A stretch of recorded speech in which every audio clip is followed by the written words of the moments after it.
Hey guys, welcome back to Eversoul. In today's video, we're taking a look at some anticipated patch notes. These aren't exact patch notes, but these are planned fixes that will be happening. There's some major and minor bug fixes that they've got listed in here. And then there's also some quality of life changes that go pretty nice. And then they talk about some character upgrades at the end as well. So we're going to go through it now. I'm not going to read through all the bug revisions because a lot of them are very minor, and I don't think many people would have issues with it, and it's just going to be a massive time clog trying to read them, and it's going to get boring. So I'll cover, there's one main one in here that I think some people may have been affected by, but everything else seems very circumstantial on the effect of it, and it doesn't seem like, you know, the fix is going to make a massive difference. But I'll leave this linked in the description if you do want to go ahead and read it. So we'll do the intro. This is Kim, chief producer of Eversoul. We are grateful for all the saviors out there enjoying Eversoul despite bugs and inconveniences. After the February 2nd maintenance with Valana being released and more, we are planning on an update on February 9th, which will include a lot of bug fixes and revisions. We introduce you here below the upcoming fixes and revisions planned for February 9th update. So these are planned for February 9. The update with Valana is coming on the 2nd, where we get her banner and everything like that. And keep in mind, this isn't the full patch notes. They say that at the end, so things could change. So there could be more bugs fixed and stuff like that, and more stuff happen. But we'll wait and see. But this is what we have for now. So like I said, a bunch of these major bug fixes, they aren't that serious in my opinion. I could be wrong, but you can feel free to go through them. You can even just pause the screen and have a read if you want there. But the one that I wanted to highlight is the issue of normal summon ticket not being rewarded for viewing bad or normal endings of the love story will be fixed, and undistributed normal summon tickets will be sent out separately. So if you have done, I didn't even know this was an issue, but I guess if you didn't get the right ending, you didn't even get the summon ticket. I don't know if that happened for everything or just rare cases, but if you did feel like you missed out on a normal summon ticket, you should get that sent in the mail. I feel like that's the one that's going to have the most impact on people who got affected by it.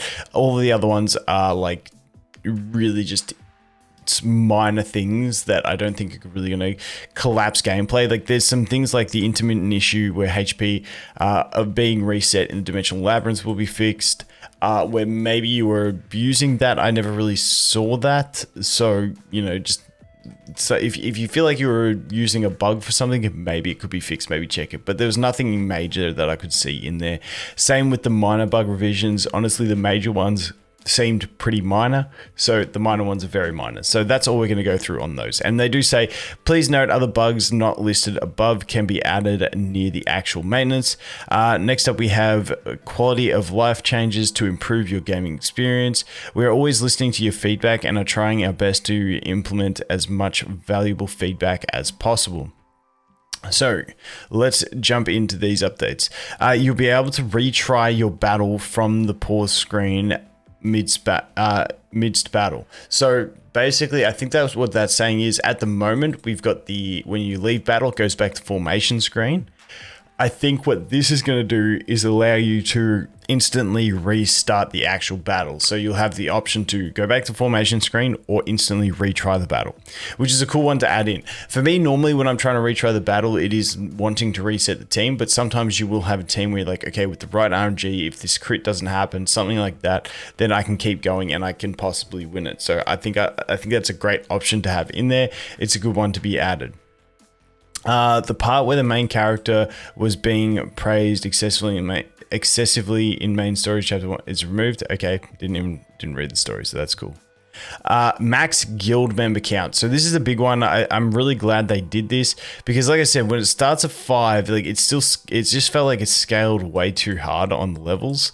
I'd like to see it like start at 20 and end at 30 and just have like 1 in between. That would be my sweet spot. But hey, it's an improvement. So you start at 10, then 13, then 16, then 18. You can see the numbers there, and that is the change on the guild. So definitely something that I think needed to be implemented because starting with 5 just felt so, it just felt weird. It's like, okay, so we got 30 players that want to be in this guild, but you got to wait, you know, however long it takes to get it there so you can join. It just feels meh, but honestly, good change. I'd love to see it increase at base a little bit further. We'll have to wait and see.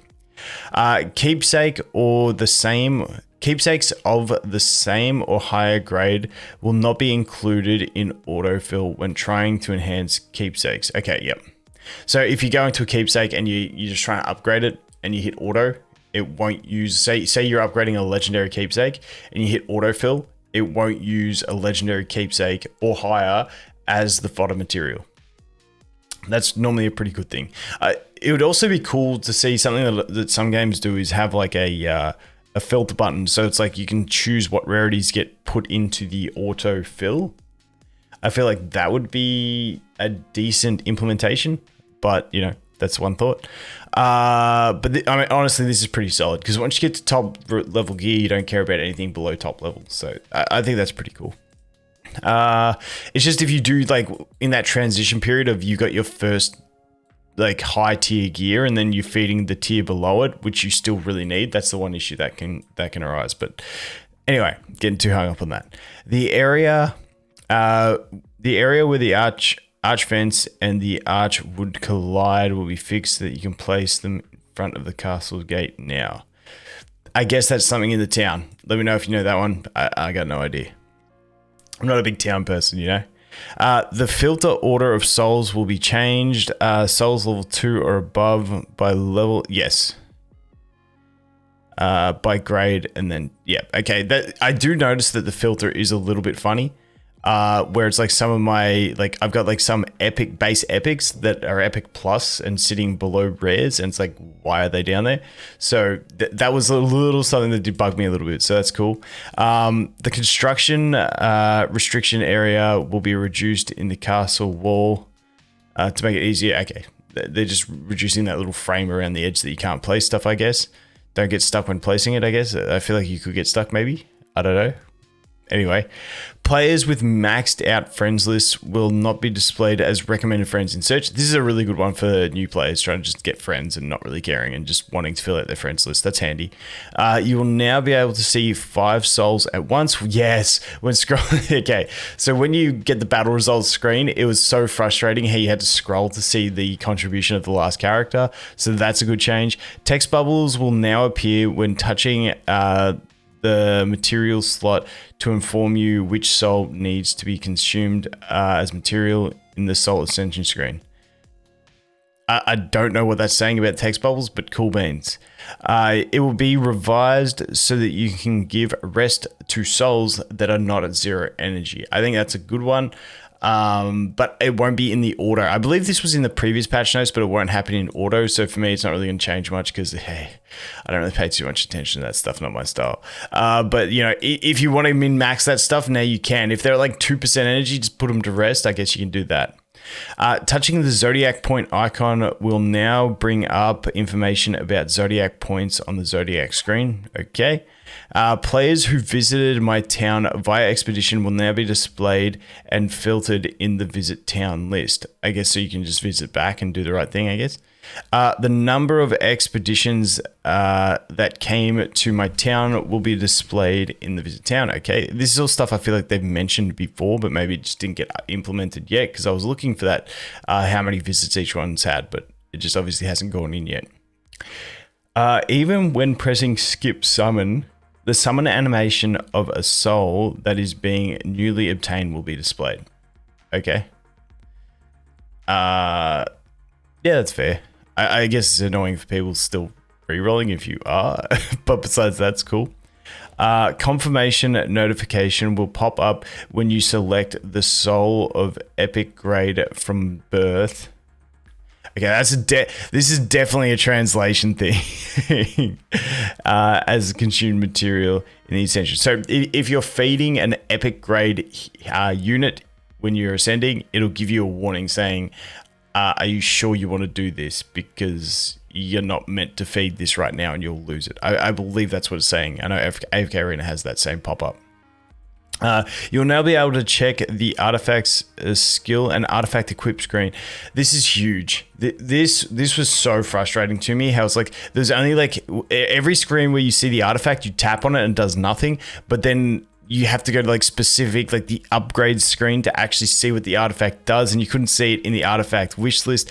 It was so frustrating. So that is a great fix. The issue where the progress of development of the town object in event shop could not be checked instantly will be resolved. I didn't even know what that was, so apologies. Attack animation in town will be made faster. Thank you. Thank you. Attacking in town is so laggy. The wish list under artifact summon screen will be revised to show souls.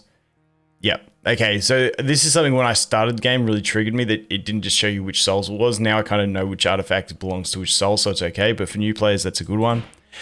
You will be able to choose whether to show the soul's stats of the artifact or off the Soulpedia. Also, buffs and Zodiac, Soul Link, town buildings will not be applied in Soulpedia. So you can choose to check their stats with or without the artifact when it's in Soulpedia.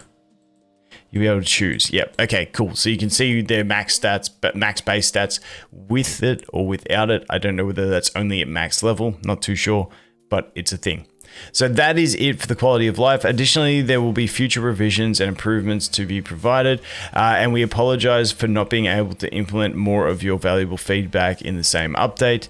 Although not included in this update, we are currently preparing face modeling improvements for the souls that were created early in development, such as Mephi, Rose, I think that's meant to be Chloe, or unless there's someone called Close, Lindsay, and Uriah. Drastic changes to their appearance would not be possible because they already have fixed appearances, but we are planning on improving their visuals to be similar levels to the souls that were designed later in development. Related announcements will be shared later. That's just something that I see in a lot of games where they just update the models to look more modern or on track with the rest of them. In addition, the undisclosed costumes that were leaked and are in their development, still not in their final version. The final version of the costumes will be revealed together with their relevant love story, so please keep this in mind. Basically, if you look at leaks, just know that it can all change, and please no one get salty at that. I'm sick of other games watching people see leaks and then get mad about leaks. It's not final. It's not final. So if you've looked at leaks, I didn't actually see those leaks, but if you looked at them, it could be different, okay? And don't complain about it if they are. We thank you always for your anticipation, yada, yada, yada. Details on the February 2nd and February 9th maintenance will be announced in their relevant patch notes, so please stay tuned. Cool beans, that is it. That took way longer than I thought, and I skipped all of the bug fixes. But hey, those are the things. Like I said, there's some nice stuff in there. The guild thing I like. The retry button's a solid one. There was a few others in there that I really do like. But yeah, honestly, solid that they're going through and making all these quality of life changes so quickly. And these are a lot of the things that I have mentioned before. So I'm not saying that I have any impact, but I just know that if I'm mentioning them, a lot of players are having that issue and they are getting that feedback, which is fantastic. But anyway, guys, thanks for watching. Hope you have an awesome day, and I look forward to seeing you in the next one. Cheers.